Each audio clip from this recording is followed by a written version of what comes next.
పట్టించుకోవట్లేదు. మీరన్నా జోక్యం చేసుకొని వారికి తెలియజెప్పండి. ఈ టియర్ 2 సిటీస్ అంటే ద్వితీయ శ్రేణి పట్టణాలు వాటిని మరి పెంచాలి, విస్తరించాలి. ప్రపంచవ్యాప్తంగా ఉన్న ట్రెండ్కు అనుకూలంగా మనం కూడా ఏఐని వినియోగించుకోవాలి, ఆర్టిఫిషియల్ ఇంటెలిజెన్స్ని. అందులో భాగంగానే ఏఐ డేటా ల్యాబ్స్ కానీ ఏఐ సెంటర్స్ కానీ ఏర్పాటు చేయండి అని చెప్పి మరి కేంద్ర మంత్రి గారికి కొన్ని విలువైన సూచనలు కూడా చేయడం జరిగింది. దాదాపు అన్ని విషయాలు కూడా వారు విన్నారు. మరి విని తప్పకుండా పరిశీలిస్తానని చెప్పి మాటిచ్చారు. మాటిచ్చిన తర్వాత మరి రైల్వే అదేవిధంగా ఐటీ 2 రంగాలకు సంబంధించి కూడా చాలా సావధానంగా అన్ని కూడా వారికి వివరించి చెప్పాము. న్యాయం జరుగుతుంది అని చెప్పి ఆశిస్తాము. Thank you. ఢిల్లీకి వస్తుంది సీఎం రేవంత్ రెడ్డి ఉంటున్నటువంటి సమయంలో కేటీఆర్ వస్తున్నారు. ఇద్దరు ఏదో కోఆర్డినేషన్ చేసుకోవడానికి మీటింగ్ పెట్టుకోవడానికి వస్తున్నారని చెప్పి మధ్యాహ్నం ధర్మపురి అరవింద్ కామెంట్. అంటే ఆయన జూబ్లీ హిల్స్ లో ఉంటాడు, నేను కొద్ది దూరంలో ఉంటాను. మాకు ఢిల్లీ దాకా రావాల్సిన అవసరం సీక్రెట్ మీటింగ్. అంటే రేవంత్ రెడ్డి గారు కేసులు పెట్టేది మా మీద, రోజు తెల్లారులేస్తే దాడి చేసేది మా మీద. రేవంత్ రెడ్డి గారికి రహస్య మిత్రులు బీజేపీ వాళ్ళని రాష్ట్రం అందరికీ తెలుసు.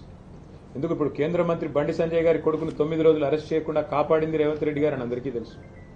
కేంద్ర మంత్రి మరి కేంద్ర పథకంలో అమృత్ పథకంలో రేవంత్ రెడ్డి గారి బావమరిది కాంట్రాక్ట్లు ఇచ్చింది ఎవరో అందరికీ తెలుసు. కేంద్ర మంత్రులు ఇక్కడ ఉన్న వాళ్ళందరికీ తెలుసు. అట్లాగే ఇవాళ సింగరేణిలో కుంభకోణం జరుగుతుంటే కూడా అక్కడ సృజన్ రెడ్డి గారి నాయకత్వంలో రేవంత్ రెడ్డి గారి బావమరిది గారి నాయకత్వంలో భారీ కుంభకోణాలు జరుగుతుంటే మేము వచ్చి ఇక్కడ కంప్లైంట్ చేస్తే కూడా కేంద్ర ప్రభుత్వం స్పందించట్లేదని అందరికీ తెలుసు. హైదరాబాద్ సెంట్రల్ యూనివర్సిటీ భూముల మీద మేము ఉద్యమం చేస్తే, పిల్లలు ఉద్యమం చేస్తే అల్టిమేట్ గా సెంట్రల్ ఎంపవర్డ్ కమిటీ మరి సుప్రీంకోర్టు అపాయింట్ చేసిన కమిటీ వచ్చి దీన్ని వెంటనే విచారించండి ఈడీ అని చెప్పారు. ఇంతవరకు మరి అతి లేదు గతి లేదు.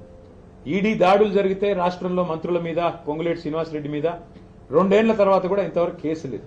కాబట్టి ఎవరికి రహస్య మిత్రులు, ఎవరితో కలిసి ఉన్నారు రాష్ట్ర ప్రజలకి తెలుసు, మీకు తెలుసు. మరి మాకు రేవంత్ రెడ్డి గారిని కలవాల్సిన అవసరం కానీ రేవంత్ రెడ్డి గారితో సంభాషించాల్సిన అవసరం కానీ మాకు లేదు. రేవంత్ రెడ్డితో తలపడుతున్నాం. ఆయన అరాచకాలను ఇవాళ ఒక మాట చెప్పాలంటే నిన్న హైకోర్టు చెప్పింది హైడ్రా అనేది 9 తలల విషసర్పం అని చెప్పింది నిన్న హైడ్రా గురించి. ఏది రాష్ట్ర హైకోర్టు. ఇంతకంటే చెంపపెట్టు ముఖ్యమంత్రికి ఏముంటుందని నాకు అర్థంగా సిగ్గుండాలి. బడాబాబులను మాత్రం వదిలిపెట్టి గరీబోళ్ల ఇండ్ల మీద పడి, బడాబాబులు అంటే ఎవరండి? రాష్ట్ర రెవెన్యూ మంత్రి పొంగులేటి శ్రీనివాసరెడ్డి ఇల్లు చెరువులో ఉంటుంది, దాని హైడ్రా ముట్టదు. రాష్ట్ర ముఖ్యమంత్రి గారి సోదరుడు ఇల్లు ఎఫ్టీఎల్లో ఉంటుంది, దాన్ని హైడ్రా ముట్టదు. రాష్ట్ర మంత్రులు వివేక్ గారు, శాసన మండలి చైర్మన్ సుఖేందర్ రెడ్డి గారు, రాష్ట్రంలో ఇంకా కీలక నేతలు చాలా మంది బిల్డింగ్లన్నీ చెరువుల్లో ఉన్న షికాల్లో ఉన్న వాటిని మాత్రం హైడ్రా ముట్టదు. ఎవరిని ముడుతుంది హైడ్రా? బీద బిక్కి మధ్యతరగతి ప్రజలు. నేను అడుగుతా ఉన్న ముఖ్యమంత్రిని, కబ్జా కోరులు అంటున్నావు, అందరికంటే పెద్ద కబ్జా కోరులే నీ అన్నదమ్ములు కదా. అందరికంటే ఎక్కువ ఆస్తి దోస్తున్నది, అందరికంటే ఎక్కువగా ఇవాళ విధ్వంసం చేస్తున్నది నీ మంత్రులు కదా. 1 కోటి ఎకరాలు నిషేధిత జాబితాలో పెట్టింది నీ మంత్రి కాదా? కేసీఆర్ గారు దిగిపోయినాడు, కేసీఆర్ ప్రభుత్వం దిగిపోయినాడు. రాష్ట్రంలో నిషేధిత భూముల సంఖ్య ఎంత అంటే, మొత్తం సైజ్ ఎంత అంటే 16 లక్షల ఎకరాలు. ఇవాళ 1 కోటి ఎకరాలకు చేరుకుంది. ఏ కారణం చేత పెడుతున్నారు 1 కోటి ఎకరాలు? 30% కమిషన్లు తీసుకోవట్లేదా నీ మంత్రులు? కబ్జా కోరులు, భూదందాలు చేసేది, భూమిని ఇలా భూహారతిలాగా మింగుతున్నది నీ ప్రభుత్వం కాదా? నీ మంత్రులు కాదా? ప్రజలకు తెలియదా? కాబట్టి హైడ్రా పేరిట నువ్వు సృష్టిస్తున్న అరాచకం, పేదవాళ్ళ ఇల్లు కూలగొడుతూ, హైదరాబాద్లో ఒక ఇల్లు కట్టాడా 2 ఏళ్లలో, 2.5 ఏళ్లలో? ఎన్ని ఇల్లు కూలగొట్టావు నువ్వు?